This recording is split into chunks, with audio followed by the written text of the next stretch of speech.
Hello friends, my name is Ichiguniam and this is our project Death on a Paper. Good to have you here again. How are you guys doing? I'm doing relatively okay as of right now. Things have been pretty hectic for me recently. I mean, I had a convention that I went that I attended with my best friend, and there's just been like a lot of things going on, and I feel like I haven't really had the time to do things like YouTube or like even think about things that I actually want to talk about, which like there's a lot of them. But yeah, I feel like I'm finally getting to that point where I can actually think about like these kinds of things again, and where I want to take my like content and art in general. So that's why I'm here today. Today's topic is something that I decided to call entitlement on social media toward artists. This video is part of the series called Art and Coffee, which this series includes topics and videos of everything related to being an artist, having illustrative art as your profession, because that's what I'm trying to do here, and the role of an artist in modern current day society, because we do live in a society after all, and yeah, my personal experiences of like being an artist, both like online and then in the real world as well. Yes, the name of the series comes from, as you saw in the intro of this video, I did make like a cup of coffee for myself. You don't see that cup of coffee like here in the speed paint, and there's a reason for it. The original speed paint footage that are like recorded that day when I did make that cup of coffee for myself, it actually kind of got corrupted, and there were some technical difficulties which eventually led to me having to completely retake the whole fucking thing. So yeah, that's why this illustration that I'm working on right now here is like completely completely like unrelated basically, and it's actually like something that I'm gonna be working on like more in the near future, like when it comes to like Instagram content. But yeah, I really didn't have like anything else planned for like this speed paint. So yeah, here you go. This is like a totally kind of like a random illustration that might not seem like relevant at all, because it really isn't. But there's something like I wanted to make a speed paint again, because I've heard that people really like them. People really like watching me working on stuff. So here you go. And also I wanted to include the sketching process here in this speed paint, for the reason that people have been asking me about like the sketching process and how I make my sketches, and how my illustrations like even come to be. So here you go. This is one of them. Here you can see like the process itself and the steps that I take and whatever. So yeah, let me know in the comments below like how you feel about this illustration. Please take notice of the character that I am drawing here right now. This character is the victim. So this is satirical, so please do keep that in mind. But yeah, so let me know how you feel about the illustration in the comments below. But yeah, without like any further ado, let's just like get to talking about the thing that actually matters here. So yeah, and entitlement on social media toward artists, that's a very big topic, but I have kind of concluded like this some sort of like I don't want to call it like a script or anything, but it's more like just like a breakdown of like the topic itself, and how I'm going to like just approach the issue here at hand. So the first thing that I want to talk about with you guys right now is media literacy. So yeah, media literacy. It's a very big topic, and I can't really like go like too deep into it like here right now, and it wouldn't even be like all that productive because like I have a tendency to just go on like huge fucking tangents that don't really lead anywhere, because of like special interests or hyperfixations or something like that. And I just like when I get to talking, I cannot stop.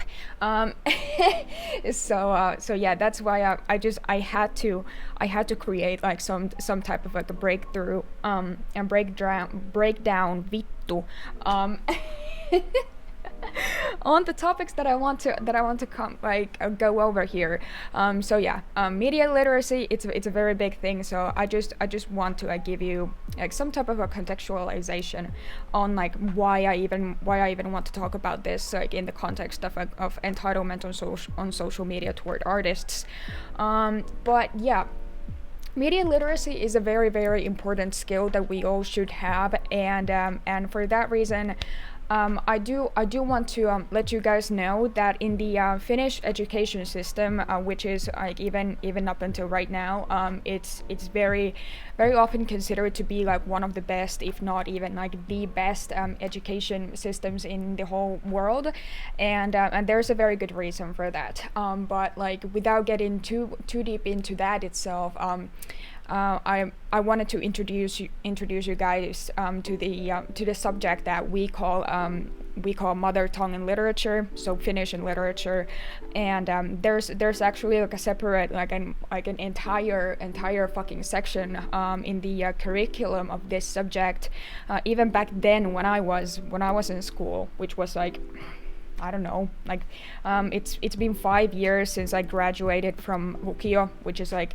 it's higher secondary. So typically what Americans call it, it's high school, but it's not really like the exact same thing. But yeah, anyways, it's been like 5 years since I have been like a part of the Finnish education system as a student in that regard. So yeah, but even then, like, the subject of Finnish and literature did have like a big section, for just media literacy, and there's a very good reason for it, because like it's a skill that we all should have, especially like right now, when we have social media. Back then, when I was in school, social media was not really like considered in the context of media literacy back then. But I would like to guess that has probably changed right now in the Finnish education system and the curriculum for this subject, because that's the way that things tend to go here.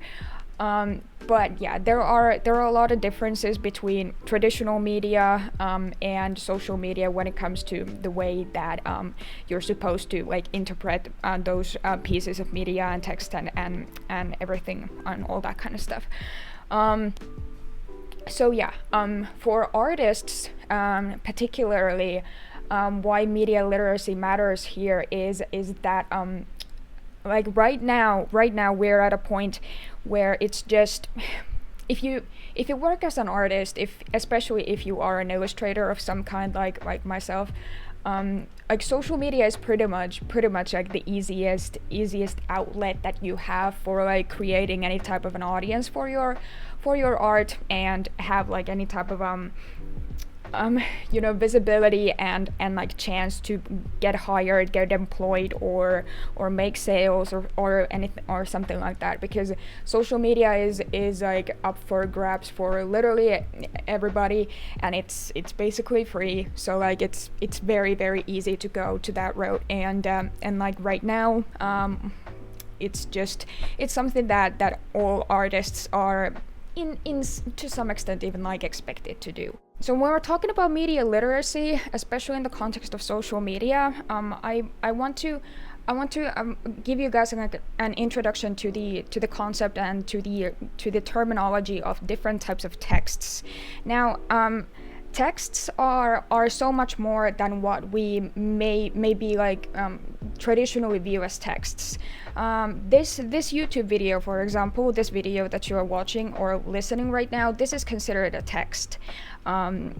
And this is for the reason that every piece of media that is somehow trying to communicate something to you, to the reader, to the viewer, to the listener, and whatever. If that piece of media is trying to communicate something to you, it is considered a text. And this is something that we were introduced to in the curriculum of Finnish and literature back when I was still in school, and when we were talking about media literacy. Because texts are so much more than just like written text, either on paper or on screen. Something that we don't typically consider texts, but definitely are images, like pictures. And when we're talking about think of images, photographs in news articles, in traditional media, and then on social media posts themselves, no matter the form that they take, they are all considered texts. Now, when it comes to artists who put out social media content, they are creating two different types of texts.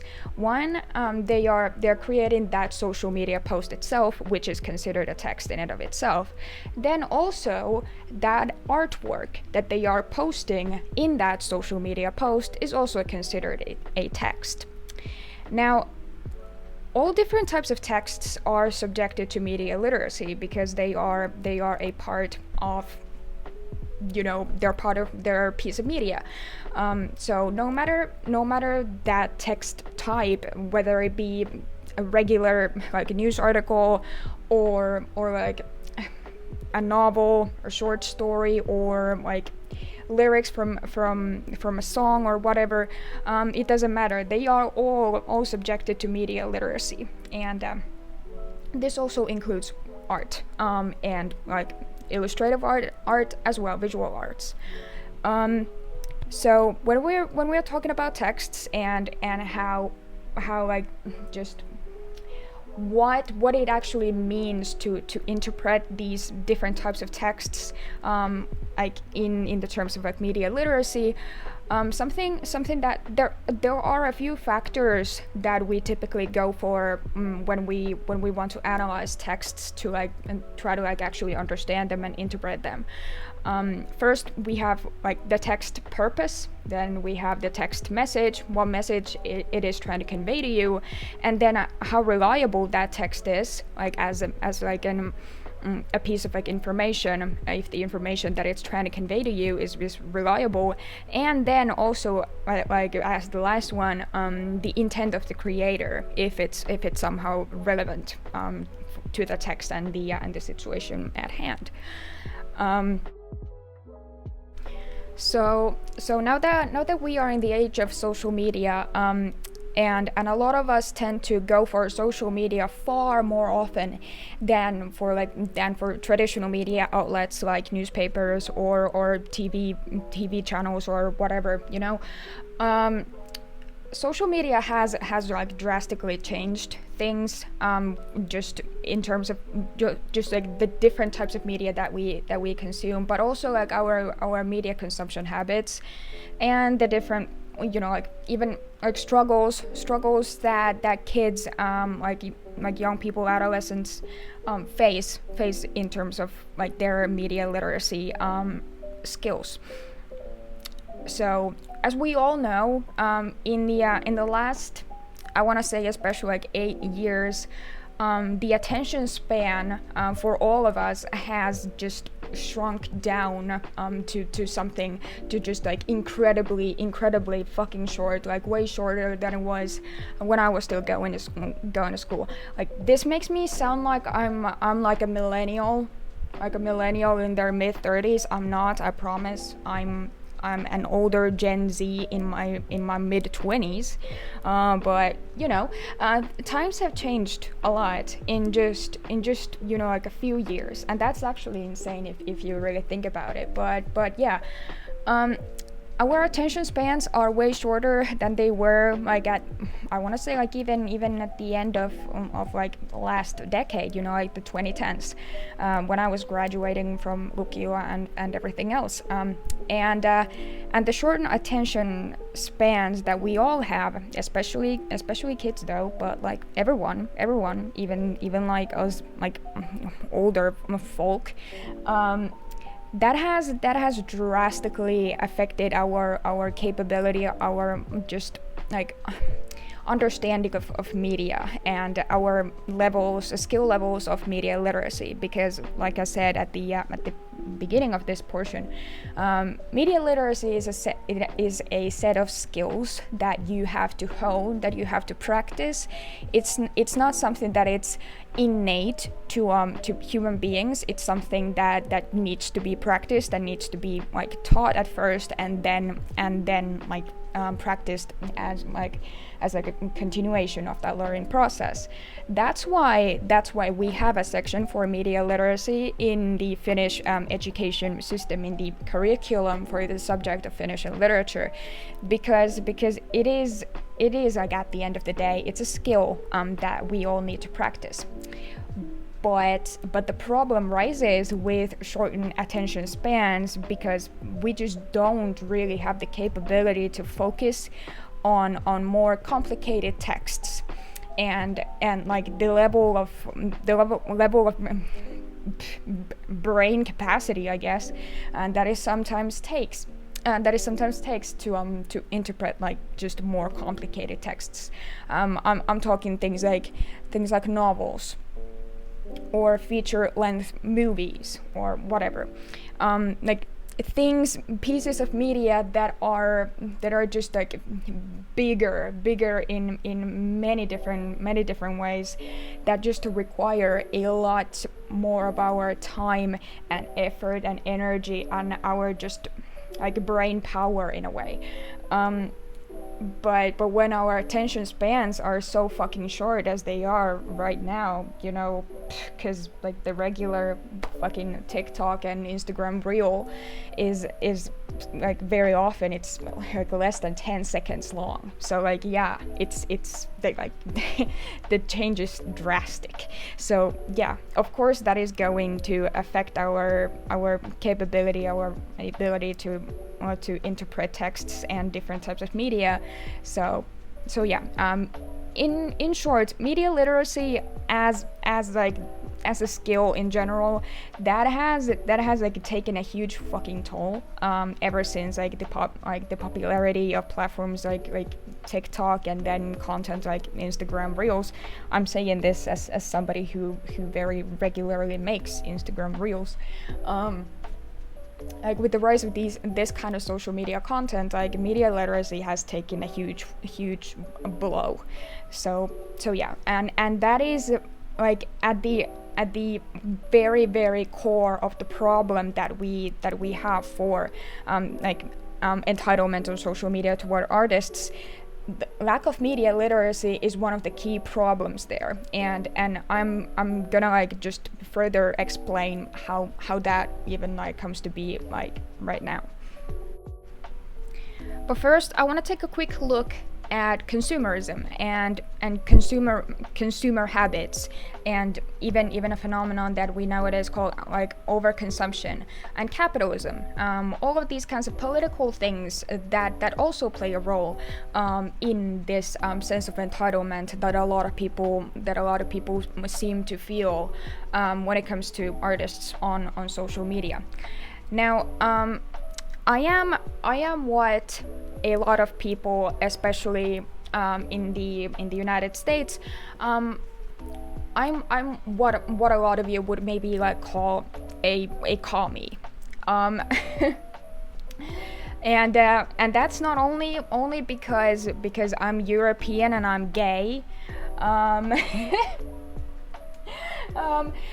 Yeah, like I'm a leftist. I'm a member of the Left Alliance Party in Finland, and yeah, on the political spectrum, I'm very very, very left leaning, and yeah, in like American terms, and the political spectrum that you guys have over there in the States, like I would be like a full blown commie for you guys, even though like that's not like the objective truth, but like that's here the near or there, but yeah, so that's why like I hold a lot of values that are like very like anti-capitalist and anti-consumerist, for these reasons, because like I consider myself more as a like a communist or a socialist at the very least, so yeah, and that also ties down into art, like as you know, like a phenomenon, because art is inherently anti-capitalist and anti-consumerist. A lot of artists create art for the sole purpose of criticizing things, you know, just like the effects of consumerism and consumer culture and capitalism, how both of those things have effectively just, you know, kind of like ruined the world that we are currently living in. So yeah, that's why like the whole thing with like art being somehow tied down into consumerism is just very, very concerning to me, and it kind of it pains me to see that connection there, but what can you do? It's there, and like it's a trend that I've been noticing for years now, and I know that I'm not alone in that. So yeah, with the rise of like just like overconsumption, like in terms of fucking everything, you know, things that like aren't really even like consumable goods have become consumable goods, because of the state of like the Western society, like the world, is in like terms of like economics and everything. In our social studies classes in school, back when I was like 15 or 16, when we were talking about the very basics of like economy and economic structures and everything, we were talking about the different types of goods that we sell. Goods of all kinds were divided into two major categories. One of them was the so-called consumable goods, and the other one was I guess what would the English word for it to be, usable goods, something that people actually like used, and then like if something happened, if that like item in question like just broke somehow, if it was damaged or something, then that item would be repaired, because it's something that we use, like for example things like washing machines or dishwashers, or can I think of anything that isn't like just a piece of like home technology, but you know what I mean, things that are actually used in everyday life rather than, you know, just consumed and then you know, either cast aside or it ceases to exist. You know, things like food is a consumable good because like, yeah, you like literally actually consume it, so yeah, but even things that are not like actually consumable goods have become consumable goods. This is like also true like for art, which is like which is like fucking terrifying to me, and I hate that so much. But that's been like the current trend, and yeah, please tell me like how you feel about this in the comments below. I wanna know your guys' opinions on this, like if you've seen it, especially if you're an artist, like especially if you are a fellow artist, like have you seen this trend also? Because like I've been witnessing it for I want to say like at least like the last 2 years or something, and it's really bothering me, because art is not something that you consume. Like even when we're talking about things like fucking music, man, and like listen, like I'm no musician, I don't make music. I've never been able to do that. Like this, what you're watching right now, this like whole doodling thing, this is like the only type of like just arts and crafts that I'm actually like good at, that I can say that yeah, like I know what the fuck I'm doing. But I'm a huge music lover. Like music is a very big part of my everyday life. But we're even like talking about music nowadays as something that we consume. And I'm like, what the fuck is up with that? What's up with that? Because like no, like I don't see any kind of art in that way. But that's the rhetoric that we're using nowadays, and it's just, you know, like it's, you can see that in like attitudes and whatever. So yeah, because of this kind of shift in you know the landscape of things, you know, like just how we view art. Artists online are very often expected to put out new stuff constantly to feed into the consumerist mindset. I'm talking when an artist posts something, it has to be something new. It has to be like a new piece of art that they have just now finished, and they don't, you know, that like their viewers have not seen prior. And if the artist posts something that they have posted like previously at some point, they usually get like some type of feedback from that, like hey dude, why are you posting this? We already saw this. As if like that's a bad thing. It's not, but that's the way that social media works, and that's the way that like just consumerism has changed the way that we view the world, and we view, you know, like things that could be considered like consumable goods, like even fucking art now, I guess. So yeah, but that's like the expectation that a lot of people tend to have for artists on social media. And in my very honest and very call me-esque opinion, this tarnishes art in general, and it's just, you know, because like I said, like art is inherently anti-capitalist and anti-consumerist. So I just like I don't fuck with this. I don't fuck with this trend. But you know, like life sucks and the world is terrible and whatever the fucking like doomer bullshit. But yeah, you know what I mean. The consumerist mindset also requires art and like the content that the artist posts to be bite-sized. And if this requirement is not met, the artist is the one at fault. So what this means is that the art itself, like the illustrations and the message and all that kind of stuff, like it has to be bite-sized, it has to be easily digestible, it has to be something that like, you know, the viewer understands immediately.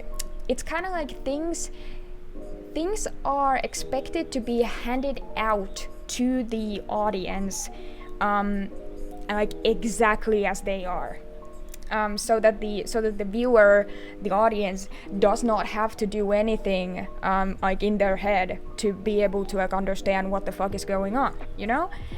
And yeah, like this is the expectation that a lot of artists are being like put under, and it's like me included. Like I faced a lot of this like myself, which is like obviously like the motive for making this stupid video was like kind of like a selfish motives at first. But like at the end of the day, it's about like the greater good and whatever stupid jargon that people like me tend to use. But yeah, it's something that I've experienced myself greatly. This level of entitlement that we tend to have toward artists, caused by the mindset of consumerism, and how capitalism has changed things and the way that we look at the world and like economy, like the economy and economic structures and everything. And then like the whole thing with media literacy and attention spans, like not just being any longer than like max like 1 minute or something like that. So yeah, which now like brings us to the end topic, which is like the entitlement itself. Now I want you guys to play a game of pretend with me now. Think of yourself as a teenager, like maybe like 16 years old, and you spend around 4 to 6 hours a day scrolling on social media platforms like TikTok and Instagram. The videos that you watch on these platforms are typically like max like 30 seconds long, usually shorter than that, and you don't really bother like watching any videos that are like several minutes long because you really don't have like the capability to like focus on them for that long, because of your shortened attention span and because of everything else that's going on in your life.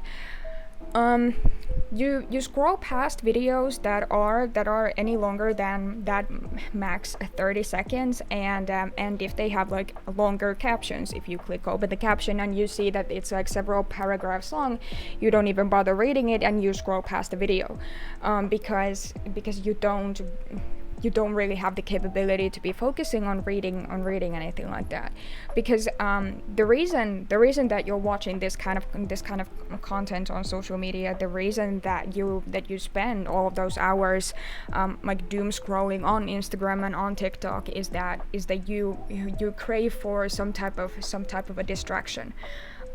You're 16. Life is fucking confusing, and there's just terrible shit going on in the world right now, and you are going through something in your personal life, maybe like struggling with mental health or something, and you're desperate for any kind of a distraction from like all of the thoughts that live inside your head.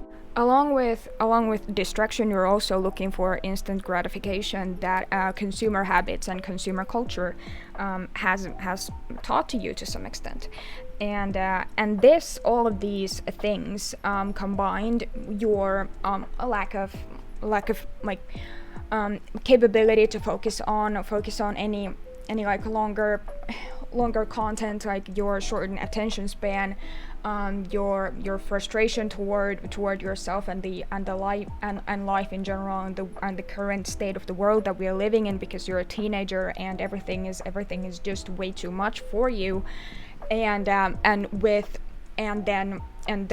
throwing on top of all of that like consumer culture and consumer habits that have taught you that it's okay to be searching for like answers that you get immediately, and relief and gratification and just distraction. All of these things combined, they lead to that sense of entitlement, that you are entitled to certain type of content on social media, that you are entitled to certain kind of treatment from strangers, that you are entitled to some kind of like just like special treatment and special things from others just because, and when you are met with the fact that not everyone thinks that you are entitled to these kinds of things, then you lash out at them. This kind of behavior, I was met with this kind of behavior myself, in the comment sections of my own videos. A few months ago, I posted two different reels, and they were the illustrations present in these reels were like they were part of like one bigger project. Like they were like the two sides to that same coin, if you will. But yeah, these were the reels that I posted back then. I'm gonna play them for you right now here, so you can see like what's happening.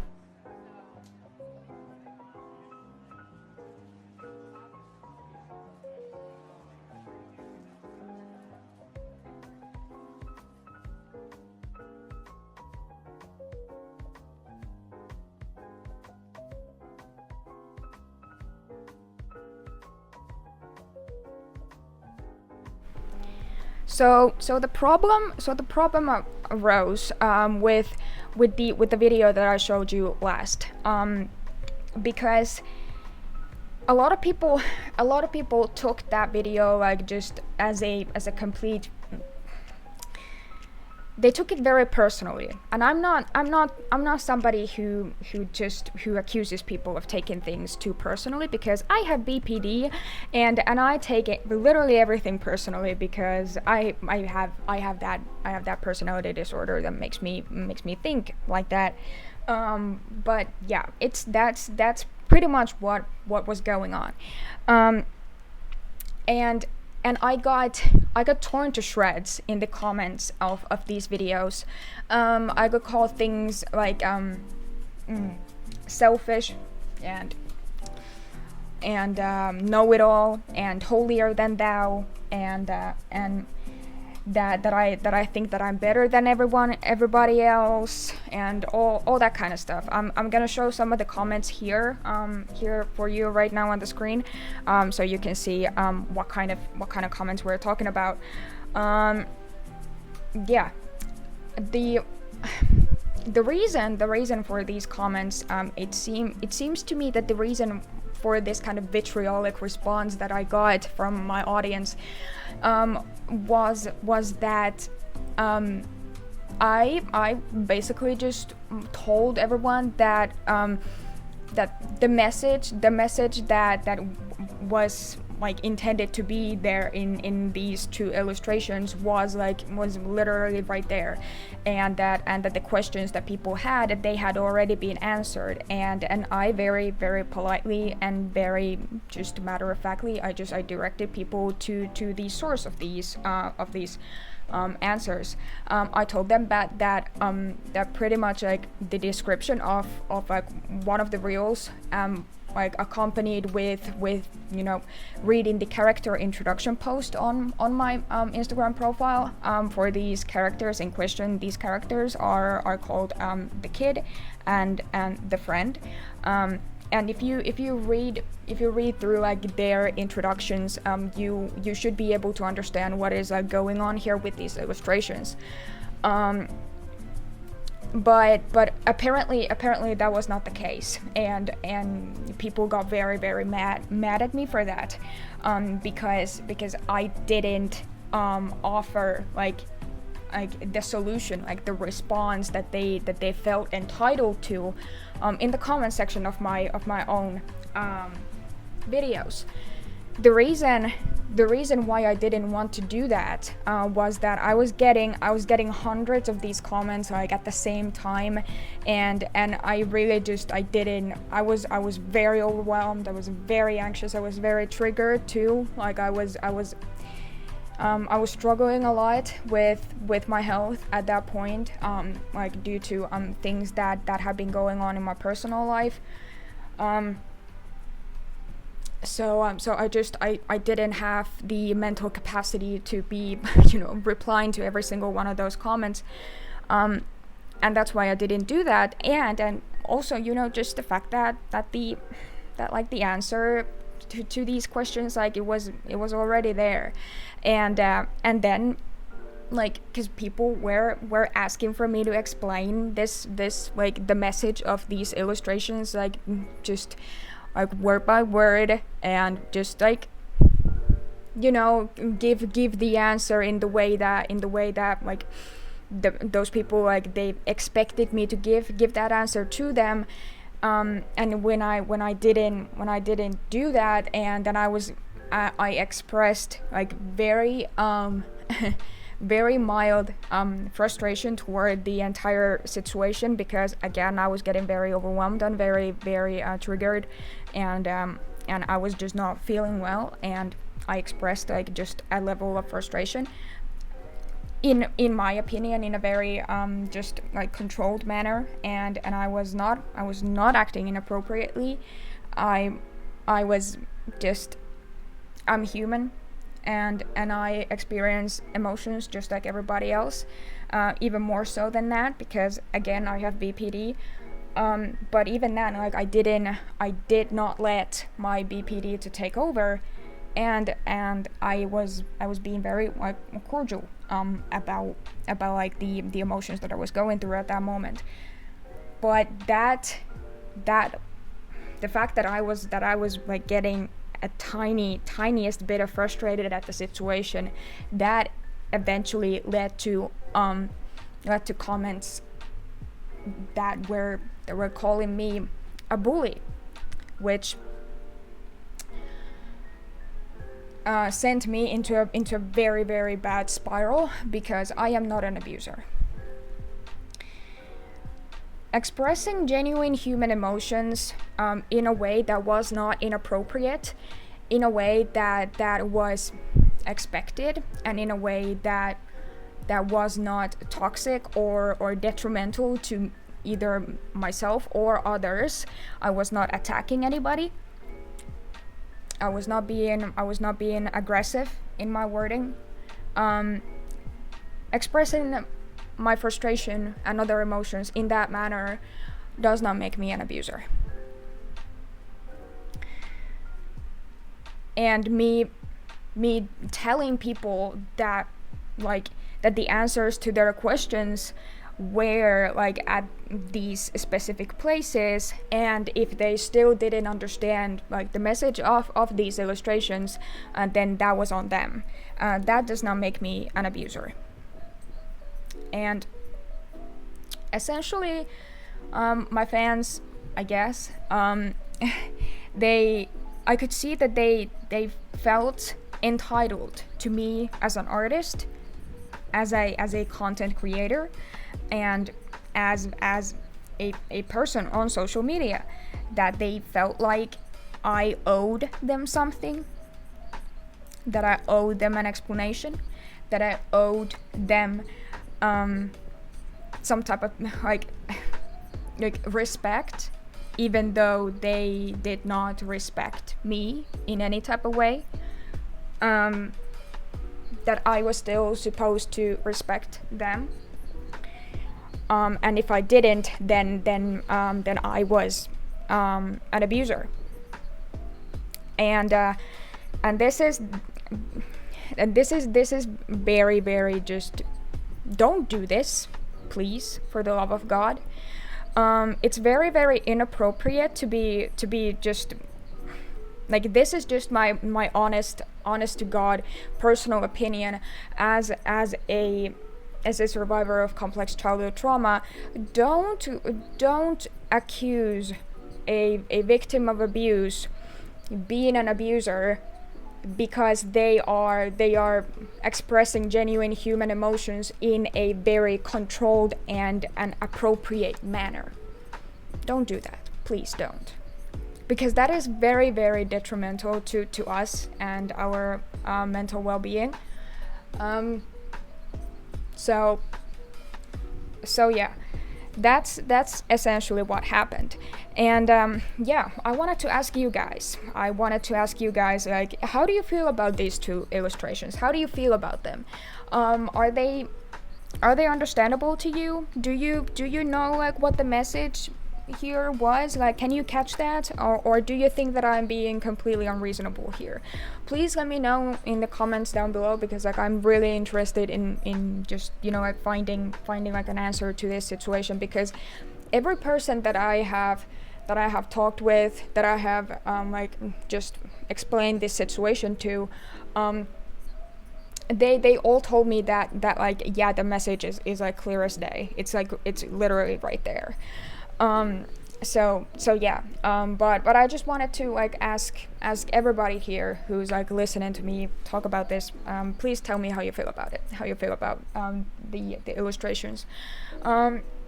Because yeah, to me also, like, it was pretty obvious, because if you know the meaning of these two characters, the kid being a symbolic representation of little me as a kid, and the friend being a symbolic representation of my abusers and those people who pretended to be my friends, and then turned out to be something completely different. Along with those like meanings that the characters hold, with just like the text on the illustrations themselves, like the present tense, you are such a good friend, and then the past tense, you were such a good friend. That in my mind, that just like should tell you everything that you need to know. The symbol of the scarf is that like it is hiding the friend's Chelsea smile, and the Chelsea smile is the only thing that makes the friend look anything else than normal.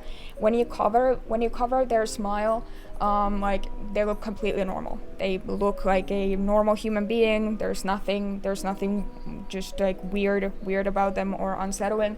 So the scarf is a symbol of that like people who are manipulative, and just pretend to be something that they're not, like for them it's like the mask is very easy to take off, just like a scarf would be. So those are like the symbolic meanings of the characters and like what the illustrations actually do mean. The last point that I want to make on the topic of entitlement and entitled behavior toward artists on social media is that artists don't owe you anything. Period. Point blank, period. Media literacy is a skill that you have to practice. It's not something that you have innately, like previously discussed. And if you don't have it, then that is on you. And that's the cold, hard truth. I know that it might seem a bit insulting for somebody to say that to you, but honestly, if you are insulted by that, if you think that that's unreasonable, then that is an issue that you have to fix on your own. Don't project that kind of insecurities onto other people. I understand that there are a lot of reasons as to why you might be struggling with media literacy. I understand that there are a lot of systemic factors to it, because we've been talking about these factors here for the last hour or so, almost by now. But that is not an excuse for you to act in abusive ways towards other people on social media or anybody else anywhere else for that matter. Your lack of education on something as important as media literacy does not give you the right to attack people and send them fucking death threats or something else like equally fucked up as that. So yeah, you kind of, I'm sorry, but it's a bit harsh, but you have to get over it. And I am one of those people that does not like to even say that to anybody else, but that's just a fact here. Because if you feel like I am insulting you personally when I say that if you don't understand something in terms of my art, when I have given you all of the information that you need in order to understand my art, then that is on you. If you think that that's a personal attack or an insult, then that's a you problem, like honestly, and I'm sorry, but like it's something that you have to get over and you have to accept. Because I think that social media has kind of led us to the point where we are right now, that something that we are all lacking to some extent is humility, and we should all practice that more. Humility is the ability to recognize that you are wrong and accept that and then move on from it. If you don't get humble with yourself, if you don't have that humility, it is very, very difficult for you to realize the reasons why you are behaving in like certain like inappropriate or problematic ways, and then like learn and grow from it. Humility allows you to like accept the fact that like this was wrong, I was wrong for doing this, like I was not as informed as I should have been, and now I can change that. I can move on and I can do better in the future. Social media has made like all of us like very, very, very, very proud, and that's that has led to the inability to just, you know, like get humble with yourself and to, like, you know, just accept the fact that sometimes you are wrong and that's okay. So yeah, I think that that's something that also leads to a lot of the like entitled behavior online. So yeah, I wanna leave you with that. I wanna leave you with that nugget here at the very end of this video. So yeah, I guess we're like, that was basically it. That was what I wanted to talk about with you guys today. Thank you so much for hanging out with me here. This was a very long video, and apparently I have a lot of thoughts on this, and like I was aware of it, but like goddamn, it's been like an hour, and I had to edit the footage a lot for this speed paint, because like the speed paint was not long enough for this video. So this is not even like a speed paint in some capacity. Like it's some of this footage is not even sped up because like I was yapping for so long. So apologies for that. But what this tells me is that there is a lot of topics that I want to cover in this you know, like a broader scale of topics, I guess. Anyways, I thank you so much for hanging out with me today. My name is Ichigonia, and this has been our project Death on a Paper.